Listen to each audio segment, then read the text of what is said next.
we're just continuing on with them. Bulgarian, and she's a believer, and so she knows she's among the minority when it comes to Bulgarians, because there aren't many believers there. And we just got to talking, and she shared that she had this desire in her heart to start some kind of ministry in Bulgaria. And she had worked in Macedonia for 2 years as a volunteer at a coffee bookstore that was a Christian bookstore and coffee shop.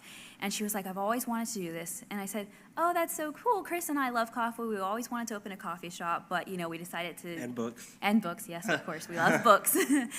We've always wanted to kind of do something with that. And so she's like, well, I don't know anything about coffee. If I do this, would you help me? And I was like, yeah, sure, thinking, oh, she's like me. She just has this big dream, and she's, just thinking about it. She bought a storefront within a month. She was pregnant at the time, and I was thinking, Nadia, are you sure? Like, this is a lot for, you're pregnant. And she's like, no, I've always wanted to do this. I know that. To kind of our ministry has been very hard. So giving a quick kind of history of how it was prior to us coming, our supervisors, when we came there, told us, hey, don't exclude. Usually if people are coming to faith, it's over a long period of time.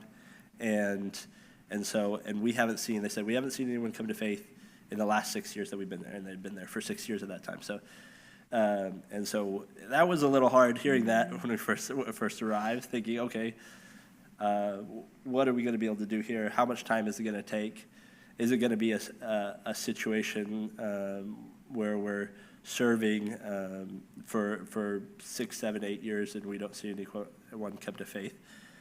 So I would say that was a little bit hard, but then we started to pray about it, and the Lord reminded us of His goodness and His sovereignty and how He works. And we just started praying over the neighborhood is what we started with, and praying over the areas that we were going to be sharing the gospel. And you want to share how we share the gospel with? Yeah, so we do EV, and it's kind of funny because when we first got to Bulgaria, the team was quite bigger than it is now. Currently, it's only us, and our supervisors are still there, but they've moved positions. So while they're going to stay in Bulgaria, they're not necessarily always available for us. So what we do, though, is we go out. This is the Orthodox Church. Sorry, I missed it. This is the next one. Oh, this is spiritual climate again. Sorry.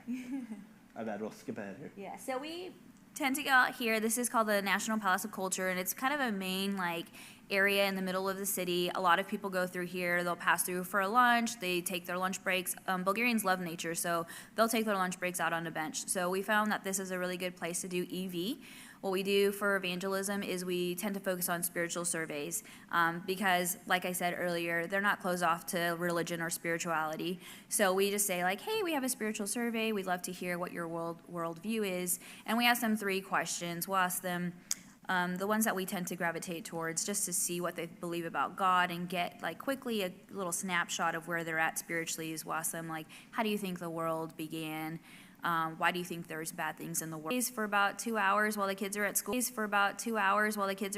And we'll just try to talk to people, get conversations started, and see where they're at spiritually. And then we ask, after they answer the questions, we'll say can we share what we believe or our answers to those questions? And so that's how we try and get into spiritual conversations. We've tried other methods, but we found that this one is the easiest one to actually start a conversation. We tried care through prayer, but Bulgarians, because their prayer life is literally going to a church, lighting a candle, they didn't really understand how we were going to stand there and pray for them when we didn't have a candle or a priest present. So that weirded them out. We learned that very quickly. They would not talk to us when we tried that method. So yeah, basically we just try spiritual surveys, and a lot of times volunteers will come and help us with that, which is really helpful because when it's only us two, if there's a sick kid, then it's really only Chris. So it's really helpful for us when we have volunteers who can come out and talk to way more people in a day than we could do on our own. We did have Journey Girls too in the beginning. Yeah, we did. We used to have Journey Girls, like I said though, but right now they finished their term, so it's just kind of us.